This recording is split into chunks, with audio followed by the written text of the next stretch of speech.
Growth often doesn't arrive with applause. It comes quietly. In moments where your phone stays silent, where familiar faces fade into distance, where the room feels bigger than it used to, no one really prepares you for this part. They tell you growth feels empowering, freeing, exciting. But they don't always tell you it can feel lonely. Because when you grow, you start to change the way you think, the way you tolerate things, the way you spend your time. And suddenly what once felt normal starts to feel heavy. You stop laughing at jokes that require you to shrink. You stop showing up where your presence is taken for granted. You stop explaining yourself to people who only listen to reply. And slowly, the crowd gets smaller. Growth asks you to sit with yourself, to hear your own thoughts without distraction, to face habits you used to avoid, to question patterns you once defended. That kind of self-awareness creates distance.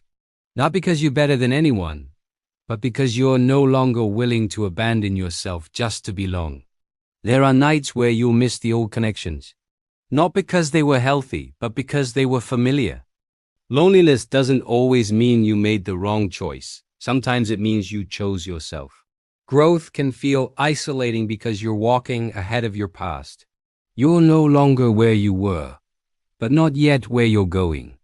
That in-between space is quiet. And quiet can feel uncomfortable when you're used to noise. But here's the truth most people discover later. Loneliness during growth is temporary. What you're really experiencing is alignment catching up.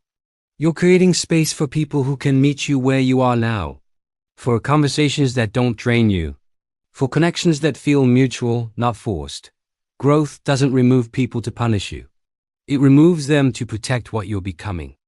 So if growth feels lonely right now, don't rush to fill the silence. Don't go back just to feel less alone.